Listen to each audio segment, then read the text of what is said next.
दोस्तों, आज दास्तां एक ऐसी लड़की की जिसने अपनी जिंदगी में जो देखा और कोई नहीं देखना चाहता।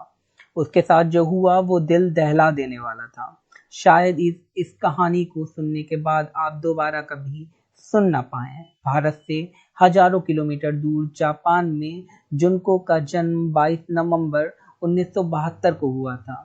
3 दिन पहले ही तो उसने अपने 17वां जन्मदिन बड़ी धूमधाम से मनाया था। आज वो 25 नवंबर को अपने स्कूल यशियो मिनामी हाई स्कूल से छुट्टी होने के बाद वहां जा रही थी जहां वो पार्ट टाइम जॉब करती थी। लेकिन रास्ते में ही उसके साथ के 7 लड़कों ने उसके उसका अपहरण कर लिया और 44 दिनों तक उसके साथ वो हुआ जिसे सुनकर किसी के भी रोंगटे खड़े हो जाएंगे। उसकी गलती सिर्फ इतनी थी कि उसमें से ही एक लड़के द्वारा दिए गए प्रेम प्रस्ताव को उसने ठुकरा दिया था। इन 44 दिनों में उसके साथ करीब 500 बार कई लोगों ने रेप किया।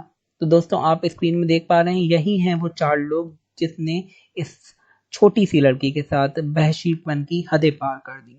उसे एक घर में रखा गया और उसके साथ वहशीपन की हदें पार हो गई।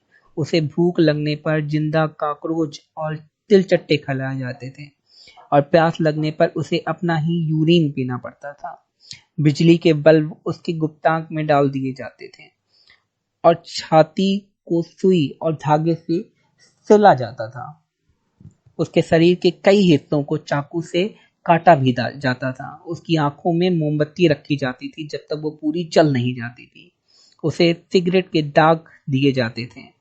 जब भी मन हो उसे उल्टा लटकाकर पंचिंग बैग की तरह करा जाता था। उसे लोहे की रॉड से पीटा जाता था। हड्डियां टूट जाती थी पर उसे कोई मदद करने वाला नहीं था। पर उन जाहिलों को कोई दया नहीं आई। उसके शरीर में डंबल गिराए जाते थे और अंत में जब वो जाहिल उसके शरीर को हल्का हल्का जला रहे थे तब आग पूरे शरीर में फैल गई और उसने अपना दम तोड़ दिया।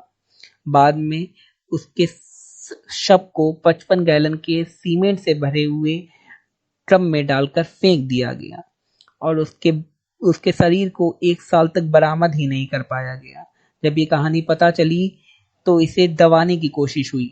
अपराधियों को जुवेनाइल मतलब 18 साल से कम होने की वजह से 8 साल की सजा हुई। वो आज भी आजादी से घूम रहे हैं। तो दोस्तों, ऐसा नहीं है कि जुनको के बारे में किसी को पता नहीं था। जिन लड़कों ने उसका अपहरण किया था उसी में से एक लड़के के घर वालों को इसके बारे में पता था, लेकिन वो इस डर से किसी को नहीं बता पाए क्योंकि उनके लड़के जापान में एक संगठन यकूजा जो बहुत ही खतरनाक था उससे जुड़े हुए थे। तो दोस्तों, ये थी जुनको फुरुता, एक 17 साल की लड़की की कहानी जो दिल दहला देती है। तो दोस्तों, आई होप आपको ये वीडियो अच्छा लगा होगा। मैं ये कहानी सुनाना नहीं चाहता था, लेकिन क्योंकि ये इतनी दर्द भरी कहानी थी और मुझे लगता था ये इस कहानी के बारे में सबको पता चले, इसलिए मैंने ये वीडियो बनाया।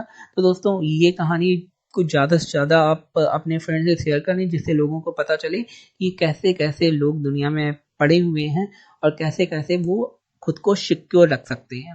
तो दोस्तों, अगर आपको अच्छा लगा तो हमारे चैनल को लाइक करें, सब्सक्राइब करें और शेयर करें। तो दोस्तों, ये है वो टैंक जिसमें उस लड़की को डाल दिया गया था और 1 साल बाद पता चला कि हाँ, वो लड़की उस लड़की के साथ ऐसा हुआ है। धन्यवाद।